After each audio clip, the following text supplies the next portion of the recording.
ओम शांति। बाबा, आज 28 जुलाई 2024 है और आज रविवार है और रविवार के दिन होती है अव्यक्त मुरली। और इस अव्यक्त मुरली को हम क्यों ना अव्यक्त रूप में आकर सुने, क्योंकि बाबा परम धाम से हम बच्चों को ये ज्ञान देने के लिए आते हैं, हमसे बातें करने आते हैं। खास करके जब बाबा अव्यक्त रूप से आते थे तो बहुत प्यार से बात करते थे। ऐसा महसूस होता है जैसे बाबा सम्मुख बैठ के हमसे बातें कर रहे हों। तो इस अव्यक्त मुरली को पूरी तरह से अव्यक्त स्थिति में स्थित होकर, आत्म अभिमानी बनकर, देह भान से बिल्कुल अलग, भाग दौड़ और जैसे तैसे जल्दी जल्दी में मुरली को बस काम पूरा नहीं करना है। इसे बहुत प्रेम से, ध्यान से एकदम अंदर तक भरना है। अपने मन बुद्धि संस्कारों पर सीधा सीधा इसका असर पड़ेगा। तो इस अव्यक्त मुरली को सुनने के लिए चलिए, ये जो अव्यक्त मुरली है ये है 31 दिसंबर 2000 ईस्वी की। तो इस समय पर बाबा का ये जो बाबा मिलन का कार्यक्रम होता है मधुबन में, उस दौरान उसमें ही बाबा आए थे और बाबा के आने के लिए ही पूरा एक समारोह की तरह होता है, पूरा उत्सव मनता है। तो उस समारोह का क्यों ना हम आनंद लें, उस स्थिति में पहुँचें, उस समय पर पहुँचें, खुद को वहाँ पर ले जाकर तब बाबा से ये मुरली सुनते हैं। अव्यक्त रूप में स्थित होंगे, बिल्कुल शांत स्वरूप अवस्था में आएंगे और तब प्रत्यक्ष रूप से अनुभव करेंगे कि जैसे बाबा सम्मुख हैं और हम मुरली को जब पढ़ेंगे ना, जब पत्र रूप में बाबा का ये मुरली पढ़ेंगे तो ज़रूर से पढ़ना है। अपने से एक बार मुरली ज़रूर पढ़नी है। सेंटर पर जाके सुनते हैं, बहुत अच्छी बात है। यूट्यूब पर दोबारा तिबारा सुनते हैं, अच्छी बात है। लेकिन एक बार अपने से मुरली हाथ में कागज़ में लेकर ज़रूर पढ़ें। इससे बाबा बिल्कुल लगेगा कि भले वो प्रिंटिंग में होगा, लेकिन हम ये महसूस करेंगे कि बाबा ने हाथ से ये पत्र लिखा है और उस पत्र में बाबा का चेहरा दिखाई देगा और वो बाबा बोलते हुए महसूस करेंगे। ये विज्ञान के साधनों में नहीं फंसना है जहाँ पर अभी बोलते हुए बाबा की कुछ तस्वीरें और अव्यक्त इशारे आते हैं। हमें महसूसता की उस स्तर पर जाना है। हमें बाबा को अपने मन में, बुद्धि में प्रत्यक्ष रूप से अनुभव करना है। तब हमारे संस्कारों में परिवर्तन आ जाएगा और हम आसुरी संस्कारों को छोड़कर दैवी संस्कारों से पूर्ण हो जाएंगे, संपूर्ण बन जाएंगे। तो इसी श्रेष्ठ कामना के साथ चलिए अव्यक्त रूप में स्थित होकर अपने सूक्ष्म शरीर के साथ चलते हैं आज मधुबन के शांतिवन।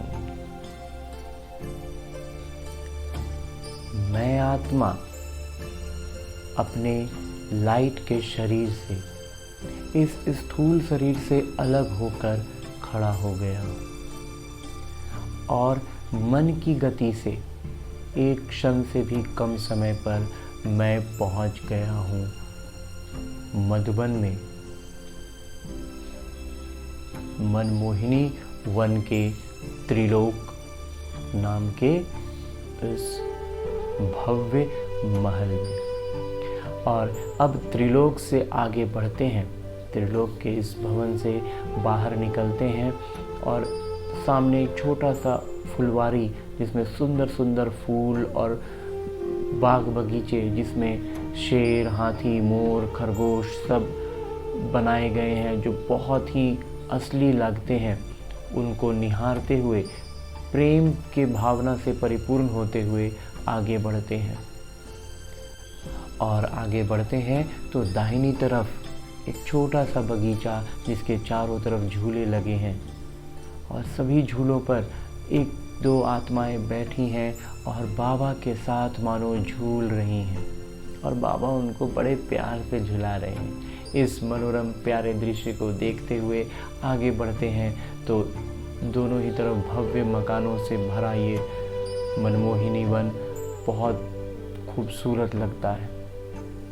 और आगे बढ़ते हुए बाबा का कमरा आता है। ओम शांति बाबा। और दाहिनी तरफ गॉडलीवुड स्टूडियो, जो कि बाबा के संदेशों को निज तौर पर हर उस आत्मा तक पहुंचा रहा है जो प्रत्यक्ष रूप से सामने सामने बात नहीं कर पाते, समय नहीं दे पाते। उनके निज समय पर, उनके निज जीवन में इस विज्ञान के साधन का प्रयोग करके पहुंच रहा है। और इस अच्छे उद्देश्य, श्रेष्ठ उद्देश्य के साथ बना ये गॉडलीवुड स्टूडियो से आगे बढ़ते हैं तो पहुंचते हैं ट्रांसपोर्ट के पास। अरे बस तो खुलने ही वाली है और मैं आत्मा अपने सूक्ष्म शरीर के साथ बाबा की इस सवारी पर भी सवार हो जाता हूँ। और बाबा ने ये जो सवारी दी है ये भी पूरी तरह लग्जरी है, एकदम झूले की तरह झूलते हुए। और मैं पहुंच गया शांतिवन के गेट नंबर 5 पर। गेट नंबर 5 के भीतर जाते ही आगे बढ़ते हैं। बहुत सी आत्माएं एकदम बाबा के मिलन मनाने की खुशी में मेरे साथ साथ चल रही हैं। और ऐसे में हम पहले एक बार दादियों से भी मिलकर आते हैं। आगे बढ़ते हैं 1 नंबर गेट की तरफ तो दादी जानकी का वो स्मृति शेष हमें देखने को मिलता है। और वहाँ जाते ही ये अनुभव होता है जैसे दादी की लगी वो तस्वीर कह रही हो कि मैं कौन और मेरा कौन। बाबा ने ये संदेश दादी के द्वारा इतना सहज रूप से दिलवाया कि दादी ने अपना जीवन का उद्देश्य ही ये रखा था।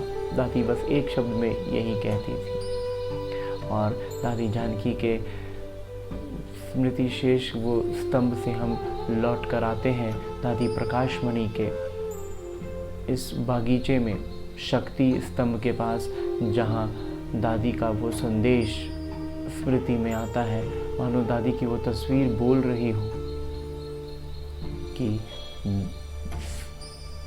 सच्चाई, सफाई और सादगी और निर्माण भाव हमें ब्राह्मण जीवन में बहुत ऊपर लेकर जाएगा।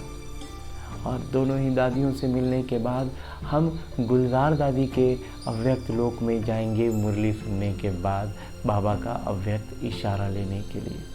तो अब हम चलते हैं अंदर डायमंड हॉल में, जहाँ बाबा मिलन के लिए सारे बच्चे इकट्ठे हो रहे हैं। तो हम जाकर, वाह मेरा श्रेष्ठ भाग्य कि मुझे आज 0 नंबर गेट से भीतर जाने का मौका मिल रहा है। और मैं 0 नंबर गेट से अंदर जाता हूँ और एकदम आगे के लगे सोफे पर मुझे बैठने का सुअवसर मिल गया। मैं बहुत खुश हूँ। मुझे सीधे सीधे आंखों से मंच की सारी चीज़ें नज़र आ रही हैं। मंच पर भी सारी दादियाँ इकट्ठी हो चुकी हैं।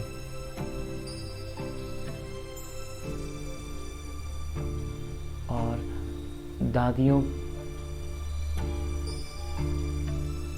के एक पास बैठने से ही बहुत ज़्यादा दिव्य अनुभूति होती है। और मैं आत्मा एकदम आज सीधा सीधा मंच के इतने करीब हूँ कि बाबा तो कहते हैं कि पूरे हॉल में या पूरी सृष्टि में कहीं भी हो बाबा उन सबको देखते हैं, लेकिन फिर भी छोटा सा ये देहभान कि आगे आगे बैठने में जो खुशी मिलती है, बाबा ने उस खुशी को भी पूरा किया। और अब मैं भी बिल्कुल स्थिर और शांत मन से बाबा के आने का इंतज़ार में बैठता हूँ। और सभी दादियाँ भी बिल्कुल शांत स्वरूप होकर बैठी हुई हैं। और अब हम ये देख रहे हैं कि बाबा की प्रवेशता दादी में हुई और बाबा ने काफ़ी देर हम बच्चों को दृष्टि दी। हर एक ब्राह्मण बच्चे को बाबा दृष्टि दे रहे हैं। मुझ आत्मा की ये सूक्ष्म शरीर की दृष्टि भी बाबा की दृष्टि से मिल गई और मैं निहाल हो गया हूँ, क्योंकि मेरे दिल की जो भी बात थी वो बाबा ने मेरे नज़रों से ही अपने भीतर ले लिया। मैं खुशी से झूम रहा हूँ और सारे बोझों से हल्का हो गया, मानो मैं उड़ रहा हूँ। और बहुत प्यार से बाबा हर एक ब्राह्मण बच्चे को इसी तरह दृष्टि देते रहे। और उसके बाद बाबा ने अपने महावाक्य अव्यक्त रूप से उच्चारे। अव्यक्त रूप से बाबा ने जो महावाक्य उच्चारे वो है कि बचत का खाता जमा कर अखंड महादानी बनो। आज नवयुग रचता अपने नवयुग अधिकारी बच्चों को देख रहे हैं। आज पुराने युग में साधारण हैं और कल नए युग में राज्य अधिकारी पूज्य हैं। आज और कल का खेल है, आज ये है कल वो होंगे, बस यही खेल है। आज क्या और कल क्या। जो अनन्य ज्ञानी तु आत्मा बच्चे हैं उन्हों के सामने आने वाला कल भी इतना ही स्पष्ट है जितना आज स्पष्ट है। आज हम अपनी जो स्थिति, जो वातावरण, जो कुछ देखते हैं जितना स्पष्ट तौर पर, बाबा कहते हैं ज्ञानी बच्चों के लिए भविष्य भी उतना ही स्पष्ट और सरल है।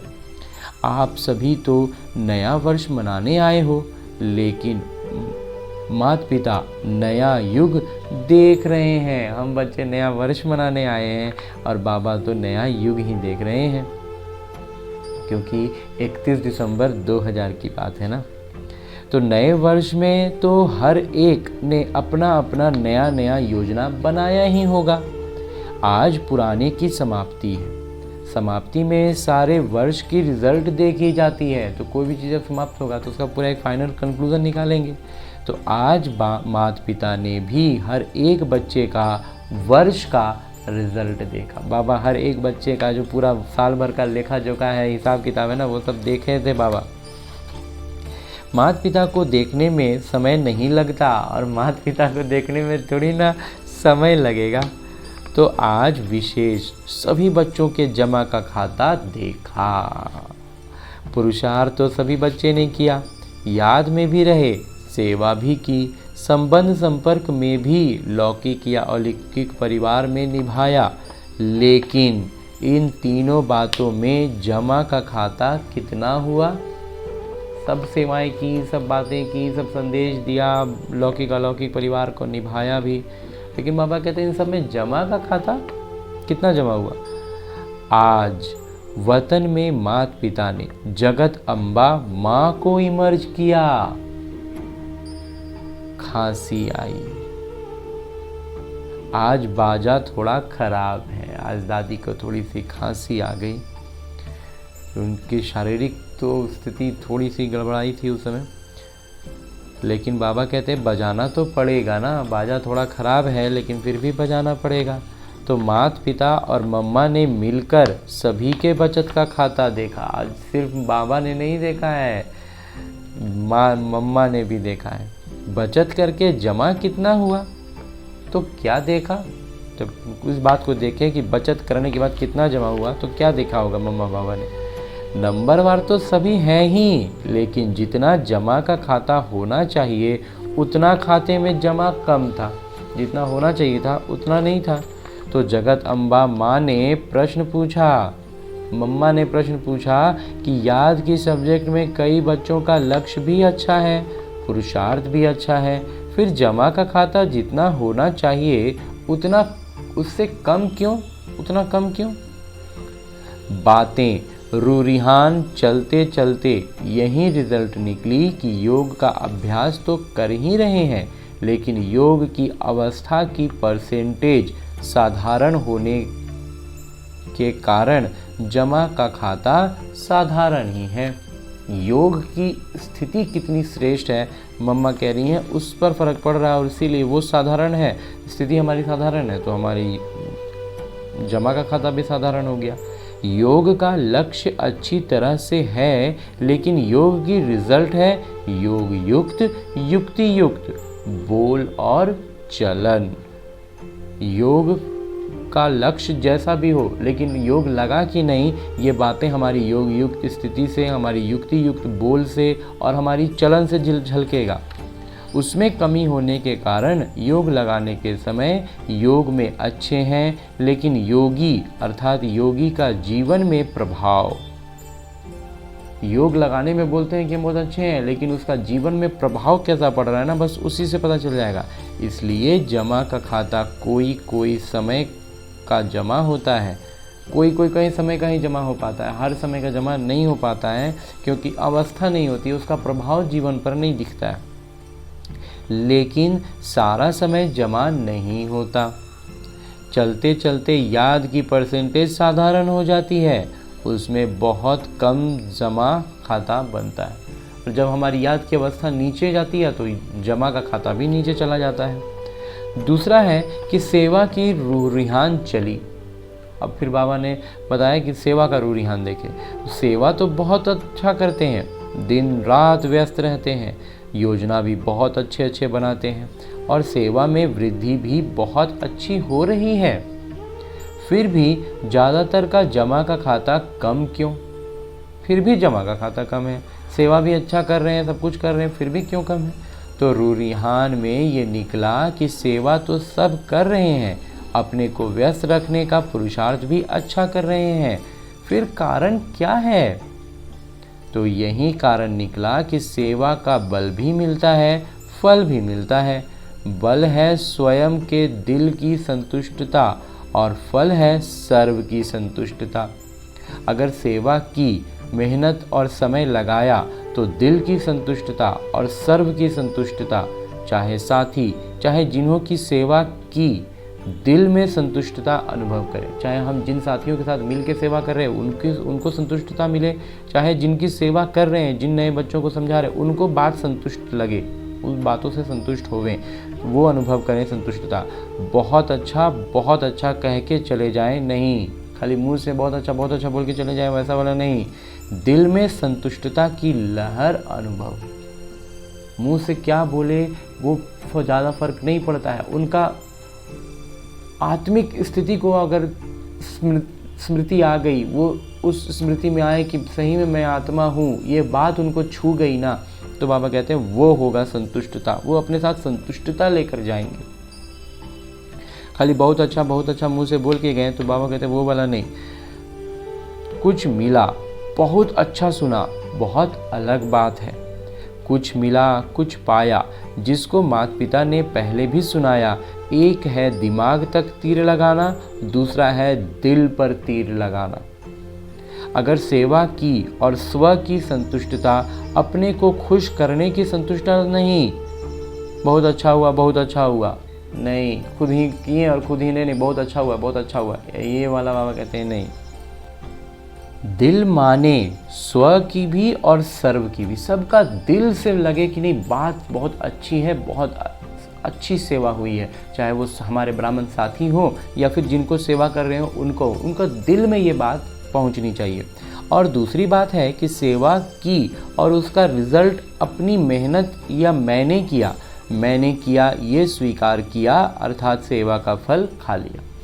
जैसे ही ये समझ में आ गया, ये बुद्धि में आ गई कि मैंने किया, बहुत अच्छा सेवा किया, बहुत मेहनत किया मैंने, ये बाबा की बोलते हैं कि ये जैसे ही भावना आई ना, सारा फल खत्म हो गया, खा पी के वहीं ख़त्म हो गया, जमा नहीं हो पाया। माता पिता ने कराया, माता पिता की तरफ ध्यान दिलाया, अपनी आत्मा की तरफ नहीं। सामने वाले को बाबा की स्मृति आए, परम पिता को पहचाने, मुझ आत्मा को पहचाने, मेरा नाम हो गया, वो ख़त्म हो गया, वहीं बेकार हो गया बात। बाबा कहते हैं माता पिता की तरफ ध्यान दिलाया, अपनी तरफ नहीं खींचना है। ये बहन बहुत अच्छी हैं, ये भाई बहुत अच्छा। नहीं, अगर भाई बहन ये कह रहे हैं कि ये बहन बहुत अच्छा है, ये भाई बहुत अच्छा है, तो वो भी बेकार ही हो जाएगा। कहना है कि ये बाबा की याद बहुत अच्छी दिलाएं, बाबा की याद में बच्चे खो जाएं, ये हमारी खासियत होनी चाहिए। तो माता पिता इन्हों का बहुत अच्छा ये अनुभव कराना है। इनके जो माता पिता ये बतला रहे हैं कि बाबा हैं, ये बहुत अच्छा ये अनुभव सामने वाला करे। ये है जमा का खाता बढ़ाना। और तब हमारा जमा का खाता कैसे कैसे, ये जो हमारी जीवन की परीक्षा चलती है ना, उसमें कैसे कैसे बाबा एक एक बिंदु पर बतलाते हैं कि कहाँ हमारे नंबर कट हो जा रहे हैं, कहाँ हमारा नंबर बढ़ेगा। उस सारी बात को एकदम खुल के बतलाते हैं मेरे बाबा। तो क्या गलती करते हैं तो नंबर कट जाता है, क्या गलती नहीं करें तो नंबर बढ़ जाएगा। इसलिए बाबा ने इतना प्यार से बताया है कि ये जमा का खाता बढ़ाना इसलिए देखा गया कि टोटल रिज़ल्ट में मेहनत ज़्यादा, समय और ऊर्जा भी ज़्यादा, और थोड़ा थोड़ा शो भी ज़्यादा, दिखावा भी थोड़ा ज़्यादा हो जाता है। इसलिए जमा का खाता कम हो जाता है। वो चीज़ जितनी ज़्यादा होंगी ना, जमा का खाता उतना कम होगा। मेहनत ज़्यादा करेंगे, समय ज़्यादा लगाएंगे, ऊर्जा ज़्यादा लगाएंगे, और थोड़ा दिखावा भी ज़्यादा हो जाएगा, और कुल मिला के जमा का खाता कम हो जाएगा। बाबा हर बात एकदम बहुत प्यार से, बहुत डिटेल में, विस्तार से समझा देते हैं। जमा के खाते की चाबी बहुत सहज है, वो डायमंड चाबी है। जमा का खाता क्या चीज़ का चाबी है? हीरे की चाबी है। गोल्डन चाबी लगाते हो, लेकिन जमा की डायमंड चाबी। हम ऐसे भले याद में, मतलब बाबा का ज्ञान में बोलें कि हम सोना का चाबी यूज़ कर रहे हैं, लेकिन बाबा कहते हैं याद में रहेंगे ना तो वो हीरे की चाबी हो जाएगी। निमित्त भाव और निर्माण भाव, निमित्त भाव भी हो और निर्माण भाव भी हो। अगर हर एक आत्मा के प्रति, चाहे साथी चाहे सेवा, जिस आत्मा की करते हो, दोनों में सेवा के समय आगे पीछे नहीं, सेवा करने के समय निमित्त भाव, निर्माण भाव, निस्वार्थ और शुभ भावना और शुभ स्नेह सक्रिय हो, तो जमा का खाता बढ़ता जाएगा। जिस समय सेवा कर रहे हैं ना, उस समय निमित्त निर्माण भाव रहे, बिल्कुल निस्वार्थ भावना से करें और शुभ भावनाओं से भरे रहें, तब बाबा कहते हैं कि जमा का खाता बढ़ता जाएगा। माता पिता ने जगत अम्बा माँ को दिखाया कि इस विधि से सेवा करने वाले का जमा का खाता कैसे बढ़ता जाता है। बस एक क्षण में अनेक घंटों का जमा का खाता जमा हो जाता है। कई घंटे बैठे हुए हैं और एक क्षण में कोई बाबा से जमा का खाता उतने समय का ले ली। तो जैसे टिक टिक ज़ोर से जल्दी जल्दी करो, ऐसी मशीन चलती है। तो जगत अम्बा बड़ी खुश हो रही थी कि जमा का खाता जमा करना तो बहुत सहज है। ये जमा का खाता कितना सहज बाबा बतला रहे हैं, इसको जल्दी जल्दी कर देना है। तो दोनों की, यानी माता पिता और जगत अम्बा की राय हुई कि अब नया वर्ष शुरू हो रहा है, तो जमा का खाता जांच करो। सारे दिन में गलती नहीं की, लेकिन समय, संकल्प, सेवा, संबंध, संपर्क में स्नेह, संतुष्टता द्वारा जमा कितना किया। नया वर्ष शुरू हो रहा है ना, तो अब इसको नापने का एक नया तरीका कि समय कितना समर्थ किए, सफल किए, संकल्प कितना सफल गया, सेवा कितनी सफल की, संबंध संपर्क में स्नेह कैसा, स्नेह से बात हुई, स्नेह पूर्वक रहे कि नहीं, संतुष्टता द्वारा कितना जमा किया और खुद में कितना संतुष्ट रह करके जमा का खाता जमा किया। तो कई बच्चे सिर्फ ये जांच कर लेते हैं कि आज बुरा तो कुछ नहीं हुआ, आज ना कुछ बुरा किया और ना कुछ बुरा हुआ, कोई को दुख नहीं दिया। लेकिन अब ये जांच करो कि सारे दिन में श्रेष्ठ संकल्पों का खाता कितना जमा किया। बाबा कहते हैं अब हमें एकदम अब ऊंचे नंबर पर आना है, एकदम डेसिमल पॉइंट्स में भी, बिल्कुल कहीं भी इतनी छोटी मोटी गलती भी नहीं होनी चाहिए, क्योंकि एक गलती और कई कदम पीछे गिर जाते हैं, कई नंबर माइनस मार्किंग हो जाती है। इसलिए बाबा एकदम सूक्ष्म स्तर पर बतला दे रहे हैं कि अब खाली दुख दिया कि नहीं दिया उतना पर नहीं होगा, अब श्रेष्ठ संकल्पों का खाता कितना जमा किया वो भी जांच करनी है। श्रेष्ठ संकल्प द्वारा सेवा का खाता कितना जमा किया, और फिर श्रेष्ठ संकल्प से सेवा कितना हुआ, कितना आत्माओं को किसी भी कार्य से सुख कितनों को दिया, किसी भी कार्य रूप से कितने आत्माओं को सुख दिया। योग लगाया, लेकिन योग का परसेंटेज किस प्रकार की रही, कितना गहरा योग लगा। तो आज के दिन दुआओं का खाता कितना जमा किया, दुआएं कितनी जमा हुई, ये सारी बातें बाबा कहते हैं इन सब के आधार पर सब सेट होगा, बातें सही बैठेंगी, हमारा अंक मिलेगा हमें। जो फाइनल परीक्षा होगी ना, पास विद ऑनर होने वाली, उसमें इन्हीं सब बातों पर जांच कर कर के अपना अभ्यास बढ़ाते जाएंगे और हम अच्छे नंबर से पास विद ऑनर हो पाएंगे। इस नए वर्ष में क्या करना है? कुछ भी करते हो, चाहे मनसा, चाहे वाचा, चाहे कर्मणा, लेकिन समय प्रमाण मन में ये धुनी लगी रहे, मुझे अखंड महादानी बनना ही है। अखंड महादानी, महादानी नहीं, अखंड। बहुत बड़ा बड़ा दान करें वो एक होता है, और एक होता है लगातार करें 24 घंटे 365 दिन। तो मनसा से शक्तियों का दान, वाचा से ज्ञान का दान, और अपने कर्म से गुण का दान। आजकल दुनिया में, चाहे ब्राह्मण परिवार की दुनिया, चाहे अज्ञानियों की दुनिया में, सुनने के बजाय देखना चाहते हैं, देख कर करना चाहते हैं। आप लोगों को सहज क्यों हुआ? क्योंकि आगे आगे बाबा मम्मा ने करके दिखाया हुआ है। तो ब्रह्मा बाबा को कर्म में गुण दान मूर्त देखा। ज्ञान दान तो करते ही हैं वो, लेकिन इस वर्ष का विशेष ध्यान रखो कि हर आत्मा को गुण दान अर्थात अपने जीवन के गुण दान द्वारा सहयोग देना, अपना गुणों का दान दे करके अन्य आत्माओं को सहयोग देना है। ब्राह्मणों को दान तो नहीं करेंगे ना, सहयोग दो, तो उनको सहयोग देना है, क्योंकि वो भी ब्राह्मण है, तो उनको हम दान नहीं दे सकते, अज्ञानियों को दान देना है। तो कुछ भी हो जाए, कोई कितने भी अवगुणधारी हो, लेकिन मुझे अपने जीवन द्वारा, कर्म द्वारा, संपर्क द्वारा गुण दान अर्थात सहयोग बनना है, सहयोगी बनना है, सहयोग करना है, सहयोगी बनना है। इसमें दूसरों को नहीं देखना, ये नहीं करता है तो मैं कैसे करूं, ये भी तो ऐसा ही है। ब्रह्मा बाबा ने केवल शिव पिता को देखा। आप बच्चों को अगर देखना है तो ब्रह्मा बाबा को देखो, इसमें दूसरों को ना देख, ये लक्ष्य रखो। जैसे ब्रह्मा बाबा का स्लोगन था, जो ओटे सो अर्जुन, अर्थात जो स्वयं को निमित्त बनाएगा वो नंबर 1 अर्जुन हो जाएगा। ब्रह्मा बाबा अर्जुन नंबर 1 बने।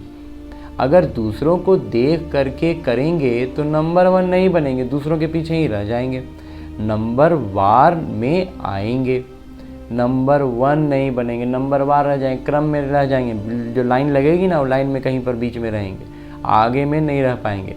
और जब हाथ उठवाते हैं तो सब नंबर वार में हाथ उठाते हैं या नंबर 1 में उठाते हैं? नहीं बाबा, सब नंबर 1 में उठाते हैं। तो क्या लक्ष्य रखेंगे? अखंड गुणदानी अटल, कोई भी कितना भी हिलावे, हिलना नहीं। हर एक एक दूसरे को कहते हैं, सभी ऐसे हैं, तुम ऐसे क्यों अपने को मारते हो? तुम भी मिल जाओ। कमज़ोर बनाने वाले साथी बहुत मिलते हैं, सब तो ऐसे ही कर ही रहा है, तुम काहे लायक नया एकदम अनोखा बन रहे हो? तो सब कर रहा है तो तुम भी करो ना, ऐसे ही रहो। तो बाबा कहते हैं ऐसे कमज़ोर बनाने वाले साथी बहुत मिलते हैं, लेकिन माता पिता को चाहिए हिम्मत, उमंग बढ़ाने वाले साथी। तो समझा क्या करना है? अंजी बाबा, सेवा करो, लेकिन जमा का खाता बढ़ाते हुए करो, खूब सेवा करो। पहले स्वयं की सेवा, फिर सर्व की सेवा। और भी एक माता पिता ने नोट की, सुनाए, और एक बात बाबा ने नोट की है, वो सुनाए। आज चंद्रमा और सूर्य का मिलन था ना, अच्छा सूर्य ग्रहण या चंद्र ग्रहण कुछ रहा होगा, तो जगत अम्बा माँ मम्मा बोली, एडवांस पार्टी कब तक इंतजार करे, क्योंकि जब आप एडवांस स्टेज पर जाओ तब एडवांस पार्टी का कार्य पूरा हो। तो जगदम्बा ने आज माता पिता को बहुत धीरे से, बड़े सलीके से एक बात सुनाई। वो एक कौन सी बात सुनाई? माता पिता तो जानते हैं, फिर भी आज रू रिहान थी ना, आज बातचीत करते हैं बाबा। तो क्या कहा कि मैं भी चक्कर लगाती हूँ, मधुबन में भी लगाती हूँ, तो सेंटरों पर भी लगाती हूँ। अरे वाह, आज मम्मा बोल रही हैं कि मैं भी चक्कर लगाती हूँ, मधुबन में भी और सेंटरों में भी। तो हंसते हंसते जिन्होंने जगदम्बा को देखा है उन्हों को मालूम है कि हंसते हंसते इशारे में बोलती हैं, सीधा नहीं बोलती। मम्मा एकदम ऐसा इशारा में बोलती हैं। तो बोली, तो क्या बोला मम्मा ने? तो बोली कि आजकल एक विशेषता दिखाई देती है। कौन सी विशेषता? तो कहा कि आजकल अलबेलापन बहुत प्रकार का आ गया। अलबेलापन का ना वैरायटी आ गया है। कोई के अंदर किस प्रकार का अलबेलापन है, कोई के अंदर किस प्रकार का अलबेलापन है। हो जाएगा, कर लेंगे, और भी तो कर रहे हैं, हम भी कर लेंगे। ये तो होता ही है, अरे इतना चलता ही है। ये भाषा अलबेलेपन की संकल्प में तो है ही, लेकिन बोल में भी है। एक तो अंदर अंदर अपने आप को एक बोलना हुआ, और एक होता है सामने से मुंह पर भी बोलते हैं। तो माता पिता ने कहा इसके लिए नए वर्ष में आप कोई युक्ति बच्चों को सुनाओ। तो बाबा ने मम्मा को कहा कि कोई युक्ति बताइए तो फिर बच्चों को, जब बच्चे इस तरह का भाषा में आ गए हैं, इस अलबेलेपन के इस प्रकार में आ गए हैं। तो आप सबको पता है जगदम्बा माँ मम्मा एक सदा धारणा का स्लोगन रहा है, याद है? मम्मा का एक स्लोगन था। क्या स्लोगन था? किसी को याद है? बाबा पूछ रहे हैं, किसी को याद है कि मम्मा का एकदम सबसे फेवरेट स्लोगन क्या था? स्लोगन था, हुक्मी हुकुम चलाए रहा। तो जगदम्बा बोली, अगर ये धारणा सब कर लें कि हमें माता पिता चला रहे हैं, उसके हुक्म से हम हर कदम चला रहे हैं, अगर ये स्मृति रहे तो हमारे को चलाने वाले सीधे सीधे पिता हैं। तो कहीं नजर जाएगी नहीं मम्मा, चलाने वाले की तरफ ही नजर जाएगी, दूसरी तरफ नहीं। जो मालूम हो कि हमें परम पिता परमात्मा चला रहे हैं, तो फिर नज़र कहीं और जाएगी ही नहीं, बस उन्हीं पर नज़र रहेगी कि वो हमें जैसे चलाएं। तो ये करावनहार निमित्त बनाए कर रहे हैं, चला रहे हैं। हमें निमित्त बनाया है, हमें चला रहे हैं और हम चल रहे हैं। तो जिम्मेवार करावनहार है, तो फिर जो चला रहा है उसका जिम्मेवारी हो गया ना, हमको फिर कुछ नहीं करना है। फिर सेवा में जो माथा भारी हो जाता है ना, वो सदा हल्का रहेगा। जैसे रूहे गुलाब, जब रूहे गुलाब की तरह खिले रहेंगे, कोई चीज़ का बोझ ही नहीं। वो करा रहे हैं, हमको क्या करना है? हमको तो बस जो निमित्त बन के काम शरीर से करना है वही कर देंगे। जिम्मेवार करावनहार है, फिर सेवा में जो भारीपन होता है वो नहीं रहेगा, हल्के हो जाएंगे, रूहे गुलाब बन जाएंगे। समझा क्या करना है? अंजी मम्मा, अंजी बाबा, अखंड महादानी। अच्छा, नए वर्ष मनाने के लिए सभी भाग भाग करके पहुंच गए हैं। अच्छा है, हाउसफुल हो गया है, पूरा भर गया है। अच्छा, पानी तो मिला ना? मिला पानी? फिर भी पानी की मेहनत करने वालों को मुबारक है। इतने हजारों को पानी पहुंचाना कोई 2-4 बाल्टी तो नहीं है ना।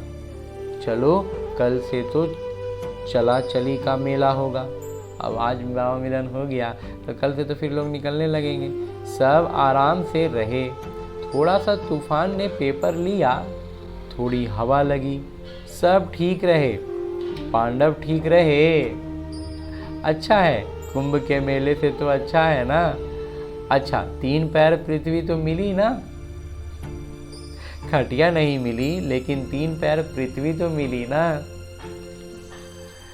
तो नए वर्ष में चारों ओर के बच्चे भी, विदेश में भी, देश में भी नए वर्ष की सेरेमनी बुद्धि द्वारा देख रहे हैं, कानों द्वारा सुन रहे हैं, मधुबन में भी देख रहे हैं। मधुबन वालों ने भी यज्ञ रक्षक बन सेवा का किरदार निभाया है।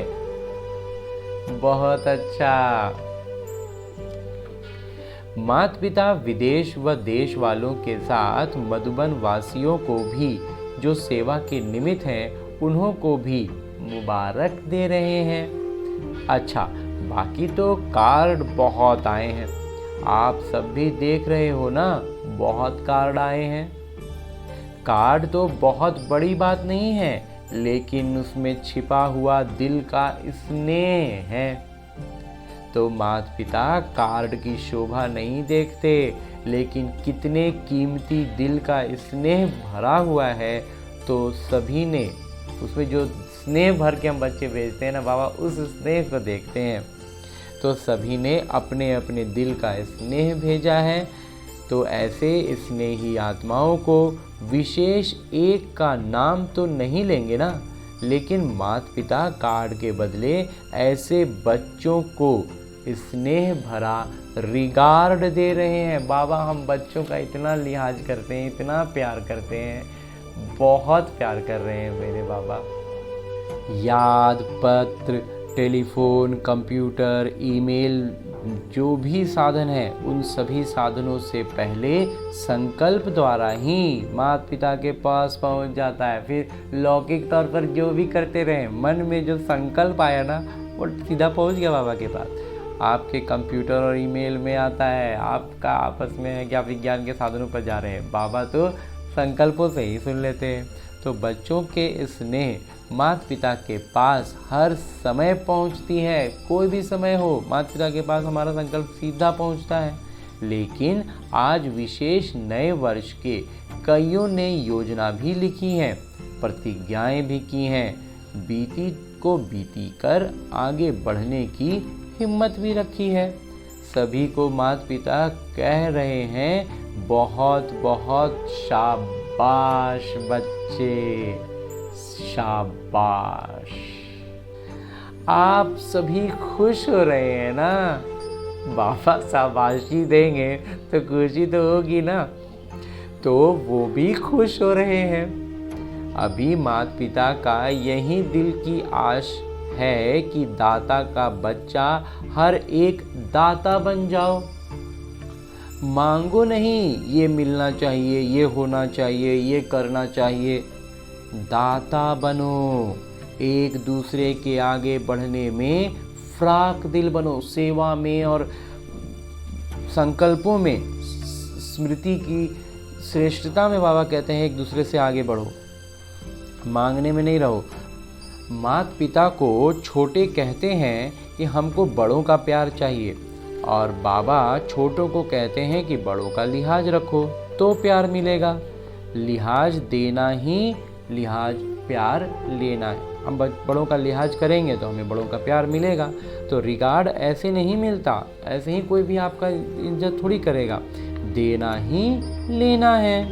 तो जब आपके जड़ चित्र देते हैं, देवता का अर्थ ही है देने वाला, हमारा जड़ चित्र से लोगों को मिल रहा है, तो बाबा कहते हैं तो हमें भी तो देना होगा ना। उस वही स्वभाव तो हमारा छूट गया है, उसको बाबा कहते हैं सक्रिय करना है। देवी का अर्थ ही है देने वाली, तो आप चैतन्य देवी देवताएं दाता बन दो। अगर सभी देने वाले दाता बन जाएंगे तो लेने वाले तो खत्म हो जाएंगे ना। सब अगर देने वाले हो गए तो लेने वाला खत्म हो गया। फिर चारों ओर संतुष्टता की रूहानी गुलाब की खुशबू फैल जाएगी। सुना? लगती है तो पुराने बोल, पुरानी चाल, पुरानी कोई भी आदत से मजबूर नहीं बनना। हर बात में अपने से पूछना कि नया है, क्या नया किया? बस सिर्फ 21वीं सदी मानना है, 21 जन्म का वर्षा संपूर्ण 21वीं सदी में पाना ही है। 21वीं सदी में हमें पूरा 21 जन्मों का संपूर्णता पा लेना है। अच्छा, चारों ओर के नव युग अधिकारी श्रेष्ठ आत्माओं को, सर्व बच्चों को, जो सदा हर कदम में पदम जमा करने वाली आत्माएं हैं, सदा अपने को ब्रह्मा बाबा समान सर्व के आगे उदाहरण बन साधारण बनने वाली आत्माएं, सबके सामने उदाहरण बन जाएंगे और खुद में एकदम साधारण रहेंगे, ऐसी आत्माएं सदा अपने जीवन में गुणों को प्रत्यक्ष कर औरों को गुणवान बनाने वाले, गुणदान करने वाले, सदा अखंड महादानी महासहयोगी आत्माओं को माता पिता का याद प्यार और नमस्ते। हम रूहानी बच्चों की ओर से रूहानी माता पिता बाबा को याद प्यार और प्रणाम। धन्यवाद बाबा, धन्यवाद। मुरली के लिए भी धन्यवाद और इस अनूठे अलौकिक ब्राह्मण जीवन के लिए भी बहुत बहुत बहुत धन्यवाद बाबा, बहुत धन्यवाद। इस समय पुराने और नए वर्ष का संगम समय है। संगम समय अर्थात पुराना समय समाप्त हुआ और नया आरंभ हुआ। जैसे बेहद के संगम में आप सभी ब्राह्मण आत्माएं विश्व परिवर्तन संकल्प करने के निमित्त हो, ऐसे आज के इस पुराने और नए वर्ष के संगम पर भी स्व परिवर्तन का संकल्प दृढ़ किया है और करना ही है। जो बताया, हर क्षण अटल अखंड महादानी बनना है। दाता के बच्चे मास्टर दाता बनना है। पुराने वर्ष को विदाई के साथ साथ पुरानी दुनिया के लगाव और पुराने संस्कार को विदाई दे नए श्रेष्ठ संस्कार का आवाहन करना है। सभी को अरब खरब बार मुबारक हो, मुबारक हो, मुबारक हो, मुबारक बाबा। और आगे मेरे बाबा वरदान दे रहे हैं। वरदान देते हुए मेरे बाबा कहते हैं, प्राप्ति स्वरूप बन, क्यों क्या के प्रश्नों से पार रहने वाले सदा प्रसन्न चित्त भव। जो प्राप्ति स्वरूप संपन्न आत्माएं हैं, उन्हें कभी भी किसी भी बात में प्रश्न नहीं होगा। उनके चेहरे और चलन में प्रसन्नता की पर्सनालिटी दिखाई देगी, व्यक्तित्व में प्रसन्नता रहेगा। ये हंसमुख आदमी है, इसको ही संतुष्टता कहते हैं। प्रसन्नता अगर कम होगी तो इसका कारण है प्राप्ति कम, और प्राप्ति कम का कारण है कोई ना कोई इच्छा। कम होने का बस बाबा कहते हैं कोई ना कोई इच्छा आएगा तभी प्राप्ति कम होगी। बहुत सूक्ष्म इच्छाएं अप्राप्ति की तरफ खींच लेती हैं, इसलिए अल्पकाल की इच्छाओं को छोड़ प्राप्ति स्वरूप बनो तो सदा प्रसन्न चित्त रहेंगे, हमेशा परमात्मा प्राप्तियों से भरपूर रहेंगे। लौकिक इच्छाओं में जहाँ गए बस वो खींच लेगा। बाबा कहते हैं कमी हुआ मतलब इच्छा हुई, इच्छा का मतलब लौकिकता की इच्छा, तो उनसे एकदम अलग रहना है। लौकिक दुनिया से ममत्व पूरा खत्म कर देना है। और अंत में स्लोगन है, मुरली का उपदेश है कि परमात्मा प्यार में लवलीन रहो तो माया की आकर्षण समाप्त हो जाएगी। अंजी बाबा। और बाबा मिलन में बाबा के आगमन की खुशी और बाबा के इस अनमोल महावाक्यों को धारण करने का ये सुअवसर बहुत ही श्रेष्ठ रहा। और अब हम बच्चे धीरे धीरे करके डायमंड हॉल से बाहर चलेंगे। बाहर निकलते हैं और फरिश्तों की चाल से आत्माभिमानी स्थिति में एकदम खुशी खुशी बाबा ने जो आज बातें बताई, आज तो बाबा मिलन में मम्मा भी आई थी, इन सब बातों को बुद्धि में चलाते हुए, मम्मा की हर बात को दोहराते हुए हम पहुंचते हैं अव्यक्त लोक में। जैसे ही हम इस अव्यक्त लोक में जाकर बैठते हैं, हमें बाबा अव्यक्त इशारा देते हैं कि अपकारी पर भी उपकार करना यही ज्ञानी तू आत्मा का कर्तव्य है। जैसे बाबा ने ग्लानि को भी कल्याणकारी दृष्टि से देखा, उपकारी पर उपकार तो दुनिया वाले भी करते हैं, भक्त आत्माएं भी करते हैं, लेकिन ज्ञानी तू आत्मा का अर्थ है सर्व के प्रति कल्याण की भावना। अकल्याण संकल्प मात्र भी न हो, किसी के भी प्रति अकल्याण की भावना न हो। अपकारियों पर भी उपकार करें तब कहेंगे विश्व कल्याणकारी। और अव्यक्त लोक में बाबा से इस अव्यक्त इशारे को पाने के बाद और अव्यक्त लोक से मैं आत्मा अब बाहर आता हूँ, तो बाबा मिलन के बाद बाबा टोली भी देते हैं और सौगात भी देते हैं। तो हम अब वापस अपने स्थूल शरीर में आने से पहले चलकर बाबा से टोली लेंगे और बाबा का सौगात लेंगे। इस कामना के साथ हम आते हैं और कई आत्माओं के एक क्रम में मिल रहा था और उस लाइन में हम भी लगते हैं और हमें भी बाबा एक टोली देते हैं और एक सौगात देते हैं और साथ ही साथ एक स्वमान भी देते हैं, जिस स्वमान को लेकर हम अपने स्थूल शरीर में वापस आएंगे, अपने जीवन में, इस लौकिक जीवन के दिनचर्या में वापस आएंगे उस स्वमान को लेकर। बाकी बाबा का ज्ञान, मुरली और बातें और सारी चीज़ों को तो हम मंथन करेंगे ही, लेकिन ये स्वमान को साथ लेकर चलेंगे, क्योंकि बाबा कहते हैं स्वमान ही आप समान बनाता है। तो बाबा ने जो स्वमान दिया वो है मैं परम पवित्र आत्मा हूँ। अपनी पवित्रता के प्रकंपन हमारी चारों ओर फैलते रहें। हमारे संबंध संपर्क की जो भी आत्माएं हैं सब तक पवित्रता के प्रकंपन फैलें। और इस स्वमान के साथ अब हम लौटते हैं सीधा सीधा अपने स्थूल शरीर में, अपने दैनिक दिनचर्या में। अच्छा, ओम शांति।